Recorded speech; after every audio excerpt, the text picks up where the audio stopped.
లక్షణాలు. మొదటిది ఇక్కడ ఏం ఏం చదివింది ఇప్పుడు అక్కయ్య? మత్తయి సువార్త 5:46 నుంచి ఏం చదివింది? మీరు మిమ్మల్ని ప్రేమించు వారిని ప్రేమిస్తే మీకు ఏంటి లాభము? సుంకర్లు కూడా అట్లా చేస్తున్నారు కదా. మీరు మీ సహోదరులకు మాత్రమే వందనము తెలిపితే మీరు ఎందుకు ధన్యులు అవుతారు? లోక సంబంధులు, ఈ పాపులు వీళ్ళందరూ కూడా అట్లనే చేస్తున్నారు కదా అని అడుగుతున్నారు. మీరు ఏం చేస్తారు? ఈమంటే నాకు బాగా ఇష్టము. ఎందుకు? ఆమె నన్ను బాగా ఇష్టపడుతుంది కాబట్టి. మా పక్కింటి వదిన అంటే నాకు ఇష్టము, ఆమె ఏం కూర చేసినా నాకు వేస్తుంది కాబట్టి. మా ఎదురింటి ఆమె నాకు ఇష్టం లేదు, చెంబడి నీళ్ళు కూడా నాకు ఇయ్యదు. మళ్ళీ నీళ్ళే పట్టుకొని ఇయ్యదా ఆమె? మరి దేవుడు అడుగుతున్నాడు, మిమ్మల్ని ప్రేమించే వాళ్ళనే ప్రేమిస్తారా మీరు? ద్వేషించే వాళ్ళని ప్రేమించలేరా? మరి అట్లయితే చీకటి సంబంధులకు వెలుగు సంబంధులుగా చలామణి అవుతున్న మీకు ఏంటి తేడా అని అడుగుతున్నాడు దేవుడు. ఎవరిని ప్రేమించాలి? ద్వేషించే వారిని ప్రేమించాలి, మీ శత్రువులను ప్రేమించాలి, అంతేనా? నిన్ను వల్ల నీ పొరుగు అని ప్రేమించాలి, అంతేనా? నువ్వేదైనా తప్పు చేస్తే నిన్ను నువ్వు యాక్సెప్ట్ చేసుకుంటావు కదా. నువ్వేదైనా తప్పు చేసినావు అనుకో దేవుని దగ్గర, ఇంకోసారి జయ ప్రభు నిన్ను నువ్వు క్షమించుకోగలుగుతావు, క్షమాపణ అడుగుతావు. మరి ఇతరులను ఎందుకు అట్లా క్షమించవు? ఎన్నాళ్ళు కోపం, ఎన్నాళ్ళు ద్వేషం పెట్టుకుంటావు? నిన్ను ఇష్టపడే వాళ్ళనే నువ్వు ఇష్టపడతావా? నువ్వు ఇష్టపడని వాళ్ళని నువ్వు ఇష్టపడకపోతే నువ్వు చీకటి సంబంధివి. మరి నెక్స్ట్ చూస్తే లూకా సువార్త 6:32 నుంచి ఏమున్నది? మిమ్మల్ని ప్రేమించే వారిని ప్రేమించి ద్వేషించే వాళ్ళని ద్వేషిస్తే ఈ లోక సంబంధులు, పాపులు, చీకటి సంబంధులు కూడా అట్లనే చేస్తున్నారు కదా. మీకు ఎవరైతే అప్పిస్తారో మీరు వాళ్ళకి అప్పిస్తారు, అంతేనా? ఇది ఒకటి నాకు నచ్చదు. ఒక సిస్టమ్ ఏముంటదంటే మన భారతదేశంలో పెళ్లిళ్ళు, ఫంక్షన్లు జరిగితే కట్నాలు పెడతారు కదా, గిఫ్ట్స్ తీసుకోవచ్చు కదా. మనం ఎంత పెడితే వాళ్ళు మాకు అంత తెచ్చిస్తారు అని ఆశతో పెడతారు. నువ్వు పెట్టాలనుకుంటే నిస్వార్థంగా పెట్టు, ఏం ఆశించకుండా పెట్టు. అంతేగాని వాళ్ళు పెట్టాలి అని పెడితే, వాళ్ళు నీకు చెయ్యాలి అని చేస్తే నువ్వు చీకటి సంబంధి లేదు, వెలుగు సంబంధిని కాదు. వాళ్ళు మాకు పెడతారు కదా ఎట్లా. ఇంకా కొంతమంది అయితే అంటారు కూడా, మనం ఎవరికైనా కట్నం పెట్టడం, ఏదైనా పెట్టడం ఫంక్షన్ లో అంటే మనం వాళ్ళకి అప్పించినట్టే. ఎందుకంటే కొంతమంది అయితే జులూం చేసి అడుగుతారు కూడా, నీకు పెట్టినా కదా నాకు పెట్టవా? అట్లా గొడవలు పెట్టుకునే వాళ్ళు కూడా ఉన్నారు బంధువులు. నీకు పెట్టినా కదా మాకు పెట్టవా? అందుకే మీకు పెట్టలేరు అని తెలిసిన వాళ్ళకి పోయి పెట్టండి, అప్పుడు మీ ఫలం గొప్పదవుతుందంట. హల్లెలూయా. డబ్బులు ఇచ్చినా అప్పిచ్చినా, నేనైతే డబ్బులు ఎవరికైనా ఇస్తే తిరిగి అడిగా, మోస్ట్లీ నేను ఇవ్వ. ఒకవేళ నేను ప్రేరేపించబడి దేవుడి చేత ఇచ్చినానంటే నేను తిరిగి అడిగా. చాలా మందికి తెలుసు నేను తిరిగి అడిగా. అంతే, ఇవ్వలేని వాళ్ళకే ఇవ్వండి, అప్పుడు మీకు దేవుడు ఇస్తాడు. మీరు సహాయం చేసిన వాళ్ళే మీకు సహాయం చేయాలి తిరిగి అని వాళ్ళ నుంచి మీరు ఎక్స్పెక్ట్ చేయొద్దు. It is not a business to expect profits. మీరు దాని నుంచి ప్రతిఫలం పొందుకోవడానికి మీరు చేయొద్దు. సహాయం ఎట్లా చేయాలి? నిస్వార్థంగా చేయాలి. అప్పుడు ఏం చేస్తాడు దేవుడు? మీ ఫలము గొప్ప చేస్తాడు, ఆయన నుంచి మీకు సహాయం అందుతుంది. అంతేగాని నేను నీకు చేసిన నువ్వు నాకు సహాయం చేయవా, నేను నీకు ఇచ్చిన నువ్వు నాకు ఇవ్వవా, నేను నీకు కట్నం పెట్టినా నువ్వు నాకు పెట్టవా? అసలు ఈ సిస్టమే నాకు నచ్చదు. Literally I hate this. నేనైతే మా వాళ్ళ దగ్గర పోయినప్పుడు అయితే నేను అందరికి ఇష్టపడా, మా బంధువులు చుట్టాలు ఫస్ట్ నేను ఫంక్షన్లకు వాటికి పోను. పోయినా కూడా వాళ్ళు ఉన్నోళ్ళే, వాళ్ళకి ఏమైనా తక్కువ ఉన్నదా? లేని ఓడిపోయి పెట్టండి, మీ ఫలం గొప్ప అవుతుంది. వాడు తిరిగి మీకు పెట్టలేడు కాబట్టి. అర్థమైందా?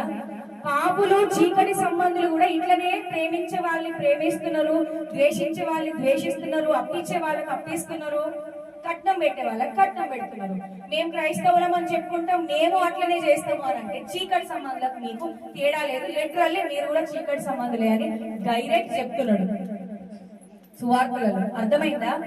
అణచి కుదిలించి దిగజారునట్లు నిండు కొలతను మనుషులు మీ ఒడిలో కొలుతురు. మీరు ఏ కొలతలో కొలుతురో ఆ కొలతలోనే మీకు మరలా కొలవబడును. మీరు ఏ కొలతలో కొలుస్తారో మీకు ఆ కొలతలోనే కొలవబడతారు. మీరెంత కఠినంగా మీ హృదయాన్ని ఉంచుకొని క్షమించకుండా ఉంటారో మీ విరోధులను, దేవుడు హృదయం కూడా అట్లనే ఉంటుంది. ఆయన కూడా మిమ్మల్ని క్షమించడు. ఫస్ట్ ఏమున్నది ఇక్కడ? క్షమించుడి, మీరు క్షమించబడతారు.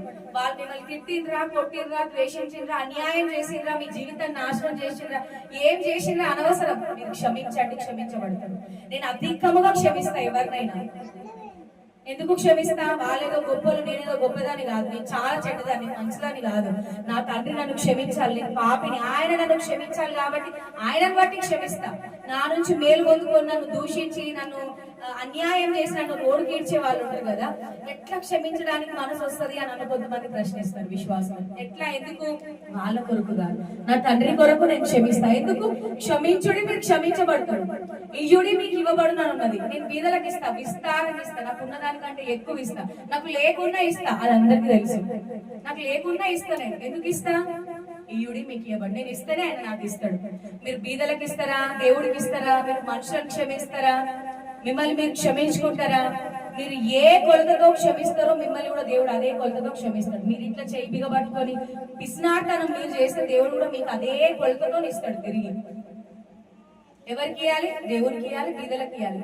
ఎవరికి సహాయం చేయాలి? నేను ఈ రోజు సహాయం చేస్తే రేపు వాడు వచ్చి నాకు సహాయం చేస్తాడు అనే వాళ్ళకి కాదు. ఈ రోజు నేను సహాయం చేస్తే వీళ్ళ నుంచి నేను ఏ సహాయం పొందుకోలేను అని తెలిసి మీకు సహాయం చేయండి. అర్థమైందా? ఇవ్వండి, తిరిగి మీకు ఇవ్వలేని వారికి ఇవ్వండి. అర్థమవుతుందా? క్షమించండి, మీరు క్షమించబడతారు. ఇవ్వండి, మీకు ఇవ్వబడతారు. నిన్ను వల్ల నీ పొరుగువాన్ని ప్రేమించు. ఇవన్నీ ఎవరి లక్షణాలు? నెక్స్ట్ చూసుకుందాం. 3:13 ఏం చెప్తాంది? ఒకడు మీకు హాని చేస్తున్నాడు, చేసిండు అని మీకు తెలిసినా కూడా వారిని సహించి మీరు క్షమించండి. ప్రభువు మిమ్మల్ని క్షమించలాగా మీరు వారిని క్షమించండి అని అంటున్నాడు. మనుష్య స్వభావమే అంత. హాని చేయొచ్చు, మనకు కీడు తలపెట్టొచ్చు, మనల్ని అన్యాయం చేయొచ్చు, మనకు అక్రమం చేయొచ్చు. అయినా కూడా ఏం చేయాలట? క్షమించాలట. ఎందుకు? మీ తండ్రి మిమ్మల్ని క్షమించలాగున. నిన్ను వలే నీ పొరుగు అని ప్రేమించడం అంటే మీరు ఏం డెఫినేషన్ ఇస్తారు చెప్పండి? నిన్ను నువ్వు ఎట్లా చూసుకుంటావు? నీకు గాయమైతే, నీకు వ్యాధి వస్తే, నువ్వు ఇబ్బందుల్లో ఉంటే, నీ పరిస్థితిలో నీకెంత బాధ కలుగుతుందో ఎదుటి వాళ్ళది పరిస్థితి అది ఉన్నప్పుడు కూడా కేవలం సింపతి కాదు. సింపతి అంటే ఏంటిది?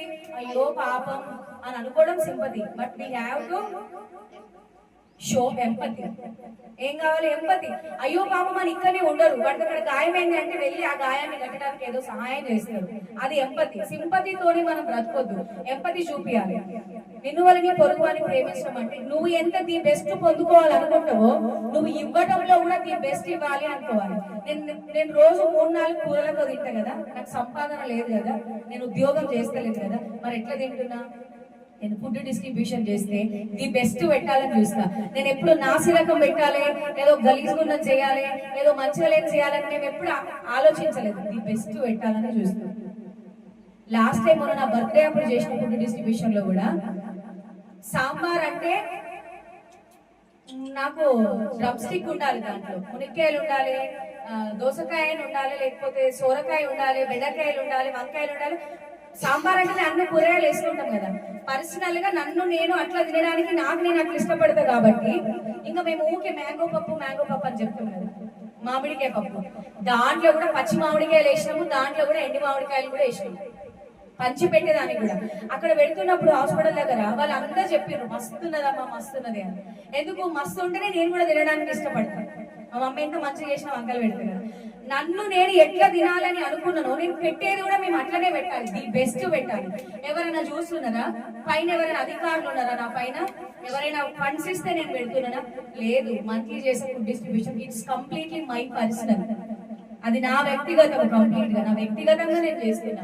కానీ ఎట్లా? నన్ను వలే నా పొరుగు వారిని నేను ప్రేమించాలంటే నేను ఎట్లా, ఇప్పుడు నేను మంచిగా నా బట్టలు నేను ఎట్లా కట్టుకోవాలనుకుంటున్నా, ఎవరికైనా ఇవ్వాలి అనుకుంటూ నేను అట్లనే ఇవ్వాలనుకుంటా, ఎవరికైనా పెట్టాలనుకుంటూ కూడా నేను అట్లనే పెట్టాలనుకుంటా.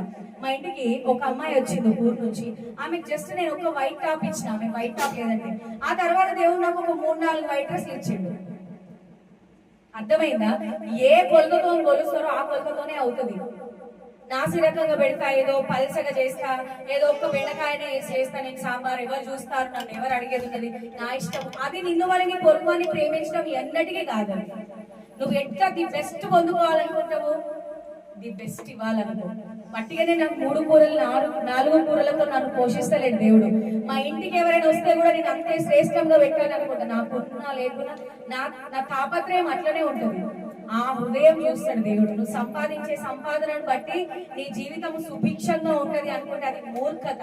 నీ హృదయాన్ని బట్టి నీలో ఉన్న వెలుగు సంబంధి లక్షణాలని బట్టి నీ జీవితం సుభిక్షంగా ఉంటుంది. అర్థమవుతుందా? పెట్టాలని కూడా పెట్టేదే కదా, 150 రూపాయల చీర పెడదాం. నేను చూసిన మా కొంతమంది మా రక్త సంబంధికులో నేను అట్లా చూసిన, ఏదో పెట్టేది ఎట్లా పెడితేది ఇది, అది కరెక్ట్ కాదు. నిన్ను వల్ల నీ పొరుగువాన్ని ప్రేమించు. నువ్వు కట్టుకుంటావా అట్లా? నేనేది కట్టుకుంటా, 100 రూపాయల చీర కట్టుకుంటా, 150 రూపాయల చీర కట్టుకుంటా. అయినప్పటికీ నేను బెస్టే పెట్టాలనుకుంటా. ఒక ఆమె నాకు ఒక మొక్కుబడి చేసుకున్నది, నా కొడుకుకి బాగా అయితే నేను పాస్టమ్మకు చీర పెడతాను. మేము ఒక్కలగుట్టులు ఉన్నప్పుడు వాళ్ళ కొడుకుకి ప్రార్థన చేసిన బాగైంది. మళ్ళీ అప్పుడు 3 months అతను సిక్ అయ్యింది. అప్పుడు ఆమంతటా ఆమె నేను చీర పెడతా అనుకున్నా కదా, నాకు గుర్తు లేదమ్మా అని అన్నది. వచ్చి తొందర పోయి నీ చీర తీసుకొస్తాను పోయింది. ఆమె పెట్టెలో మంచి మంచి పట్టు చీరలునే, మంచి చీరలునే, కొత్త చీరలునే, వాటికి నాతోనే ప్రార్థన చేయించుకున్నది. కానీ నాకు కేసీఆర్ ఇస్తుండే కదా చీరలు ఈ ఊర్లలో, ఆ చీర తీసుకొచ్చి నాకు పెట్టింది. ఈవెన్ కట్టెన్ గుట్టుకోవడానికి కూడా సరిపోదు. అయినప్పటికీ కూడా నేను ప్రార్థన చేసిన, దాన్ని స్వీకరించిన. అంటే మనుషులకు ఏదైనా దేవునికి కానీ ఇంకా ఇతరులకు కానీ మనం మొక్కుబడులు కానీ ది బెస్ట్ గా చెల్లించాలనుకోరు. చినిగిపోయిన నోట్లు కానుకలో వేయటం కూడా అస్సలు కరెక్ట్ కాదు. ఇవ్వాల్సింది దేవునికి ఏదైనా ఇద్దాం అనుకుంటే ఫస్ట్ కూరగాయలు సేవకులకు ఇవ్వాలనుకుంటాం కదా, పుచ్చిపోయినాయి, పిచ్చిపోయినాయి, పురుగులు తిన్నాయి, అట్లాంటివి ఏమో శ్రేష్టంగా ఇస్తాము. ఎందుకు? మేము శ్రేష్టంగా పొందుకుంటాం. మాకు తెలుసు ఏమున్నదా వాక్యంలో, ఏం చదువుకున్నాం ఇప్పుడు కీర్తనలో. ప్రభువు దగ్గర మొరపెట్టేటప్పుడు మనం సహనం కొంటాం. అదే మనుషుల ప్రవర్తన విషయంలో సహనం కొంటున్నామా?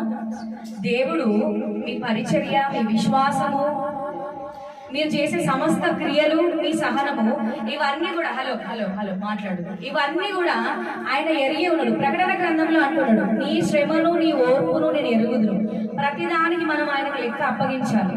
నువ్వు ఎన్ని ఓర్చుకున్నావు, నువ్వు ఎంత విశ్వాసం కలిగి ఉన్నావు, నువ్వు ఎట్లా పరిచర్య చేసినావు, ప్రతిదానికి ఒక లెక్క ఉంటుంది కదా మనకి. ఆయన ఏమంటున్నాడు? చివరిగా ఏం చెప్పుకున్నాం? ఫిలిప్పీ పత్రిక నుంచి ఏం చదువుకున్నాం? మీ ఓర్పును, మీ సహనమును సకల జనులకు తెలియనియడి. ఇంతలా ఎట్లా సహిస్తారు, ఇంతలా ఎట్లా భరించుతారు, ఇంతలా ఎట్లా ఓర్చుకుంటారు అంటే ఇది కేవలము వెలుగు సంబంధులకు మాత్రమే ఉంటుంది. అది కొంతమందికి ఓర్పు ఉంటుంది, ఇరిటేట్ అయిపోతారు. అట్టిగా చిన్న దానికే మొత్తం చింపేసుకుంటా ఉంటారు. మీ ఓర్పు సకల జనులకు తెలియని వాళ్ళు. ఫస్ట్ ఏం చెప్పుకున్నాము?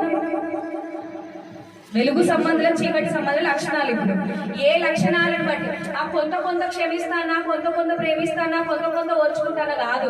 మీ తండ్రి పరిపూర్ణుడు కనుక మీరు పరిపూర్ణులు కావాలి. అర్థమైందా? కొంత మట్టుకు చేస్తా అంతే కాదు, పరిపూర్ణత చెందాలి అని నీ తండ్రి నీ కొరకు ఆశపడుతున్నాడు. వెలుగు సంబంధుల లక్షణం మొదటిది ఏం చెప్పినా? ప్రేమించాలి. ఎట్లా ప్రేమించాలి? నిస్వార్థంగా ప్రేమించాలి, నిన్ను వలె ప్రేమించాలి. నువ్వు ఎంత నిన్ను చూసుకుంటావో అట్లా ప్రేమించాలి. రెండవది క్షమించాలి. మీరు ఎవరు వినలేదా వాక్యము? రెండవది క్షమించాలి.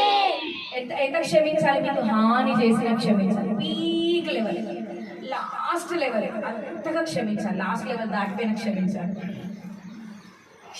అంతే. తలుచుకుంటే ఏమైనా చేయగలుగుతామని వాళ్ళకి తెలిసి కూడా మనం వాళ్ళని క్షమిస్తున్నాం అంటే లిటరలీ వాళ్ళకి వరకు పుడుతుంది తెలుసా. క్షమిస్తే వాళ్ళు భయపడతారు, అమ్మో ఏం చేస్తలేరు, మౌనంగా ఉంటున్నారు అంటే.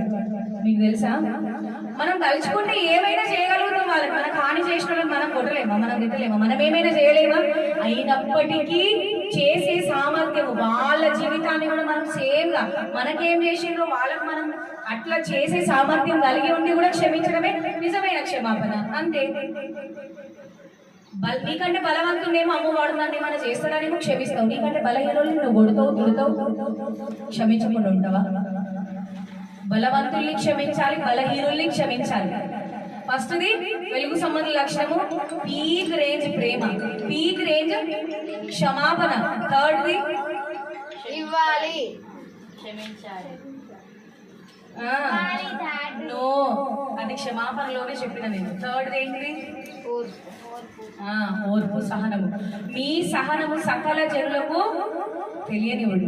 ఎంత ఓర్చుకోవాలి అంటే అమ్మో ఎట్లా భరిస్తున్నారమ్మా మీరు క్రైస్తవులు కాబట్టి మీరు ఇది భరిస్తున్నారు. నన్ను అన్నారండి ఈ మాట. ఆ మాటకు నేను తల్లిరాలుగా ఫీల్ అయినా. నిజంగా ఎట్లా భరించినావమ్మా ఈ జీవితంలో ఈ వ్యక్తులను అని నా సాక్ష్యం విన్న వాళ్ళు అన్నారు. ఎట్లా సహించినావు ఈ మనుషులను, ఎట్లా క్షమించగలిగినావా నన్నైతే అన్నారు. మిమ్మల్ని అనగలుగుతున్నారా? ఎట్లా ఓర్చుకుంటున్నారు మీరు? మీ ఓర్పు వాళ్ళకి అర్థం కావాలి, మీ సహనం వాళ్ళకి అర్థం కావాలి చూసే జనాలకి. అప్పుడు క్రీస్తు కనబడతాడు, అప్పుడు మీరు వెలుగు సంబంధంలో పిలువబడతారు. ప్రేమ లేదు, క్షమాపణ లేదు, ఓర్పు లేదు. కొంతమంది ఉంటారు సంవత్సరాల క్రైస్తవులు, పుట్టుక క్రైస్తవులు, బాన్ క్రిస్టియన్స్, మేము ఈ డినామినేషన్ ఆ డినామినేషన్ అని చెప్పుకుంటారు. లిటరల్లీ 1% ప్రేమ ఉండదు, 0.1% క్షమాపణ ఉండదు. ఇంత ఈసమెత్తు అంటారు కదా, బంగారాన్ని కొలుస్తారు కదా, ఆ ఈసమెత్తు ఏముండదు వాళ్ళకి, సహనం ఓర్పు ఉండదు. కానీ మేము క్రైస్తవులం, మేము born Christians, you converted rice bag people అని వాళ్ళు గర్వం ప్రవర్తిస్తారు మన మీద. క్రైస్తవులు ఉంటూ కూడా వాళ్ళు చీకటి సంబంధులు. నేను మొన్న ఏం చెప్పిన పోయిన వారం మీరు పార్ట్ 2లో, చర్చికి వెళ్ళినంత మాత్రాన వెలుగు సంబంధులు కాదు, కానుకలు ఇచ్చినంత మాత్రాన వెలుగు సంబంధులు కాదు, బాప్తిజం తీసుకున్నంత మాత్రాన వెలుగు సంబంధులు కాదు. నువ్వు దేవుని నమ్ముకున్న తర్వాత పెద్ద కార్లు కొని బంగ్లాలలో ఉన్నంత మాత్రాన నువ్వు వెలుగు సంబంధులు వాళ్ళు కాదు. నీ ప్రేమ, నీ క్షమాపణ, నీ ఓర్పు ఏంటి, ఇది వెలుగు సంబంధుల లక్షణాలు. ఇప్పుడు చెప్పండి, మీరు వెలుగు సంబంధుల చీకటి సంబంధాలు. నేను ఏం చెప్పినా ఫస్ట్ ఈ టాపిక్ స్టార్ట్ చేసినప్పుడు ఇవి బేసిక్ లక్షణాలే, నేను ఏ పెద్ద మర్మం చెప్పలేదు దీంట్లో. ఇవే పెద్ద మిస్టరీస్, ఇవి కలిగి ఉండటమే పెద్ద ప్రయాసం, ఇదే పెద్ద గొప్ప. ప్రేమించగలుగుతున్నారా, క్షమించగలుగుతున్నారా, ఓర్చుకోగలుగుతున్నారా? ఎప్పుడు కూడా జాకెట్ ముక్క టవాలు పెడతా అనుకోకండి, ఉంటే శ్రేష్టంగా పెట్టండి. నీకెవరో పెట్టిన పట్టు చీర నీ బీరువాలు ఉన్నది అని అంటే వాళ్ళకు పెట్టే అవసరం వస్తే ఇచ్చే ఆ పట్టు చీర 10 ఇస్తాడు దేవుడు నీకు, అర్థమైందా? అంతేగాని ఈ చెయ్యి బిగబడి ఉంచకండి, దేవుడు కూడా బిగబడతాడు. పిసినార్లు ఉండకండి. బీదలకు సహాయం చేసే విషయంలో కావచ్చు, సేవకులకు మీరు పరిచర్య చేసే విషయంలో కావచ్చు, దేవుని పరిచర్య విషయంలో కావచ్చు, పిసినారులుగా మీరు ఉండకండి. దేవుడు మీరు ఏ కొలతలో కుదించి కుదించి, అమ్మ ఒక్క గింజ కూడా ఎక్కువ రావద్దని ఇట్లా ఇట్లా చేస్తారు చూడు, కుదించి కుదించి అట్లనే కుదించి మీకు ఇస్తాడు దేవుడు. అర్థమవుతున్నదా? ఈ 3 లక్షణాలు మీరు కలిగి ఉంటే మీరు వెలుగు సంబంధులు లిటరల్లీ లేవనుకో. ఆ లక్షణాలు కూడా మీ దగ్గర కూడా కనబడుతున్నాయి, లోపల నీ హృదయం అంతా అని దేవుడు నీకు తెలిసిందనుకో, నువ్వు చీకటి సంబంధమే. ఇటు మాటలు దేవుడు దీవించి ఆశీర్వదించునుగాక. గుర్తున్నాయి కదా 3 లక్షణాలు. ఒకటి ప్రేమ, 2 3 ప్రేమ, క్షమాపణ, ఓర్పు, సహనం. ఇవి వెలుగు సంబంధుల లక్షణాలు. ఒకవేళ ఇప్పటి వరకు సంపూర్ణంగా మీరు ఈ లక్షణాలు కలిగి లేకపోతే, మీరందరూ కూడా ఆన్లైన్ లో వింటున్న వాళ్ళు కూడా ఈ లక్షణాలు సంతరించుకొందురుగాక.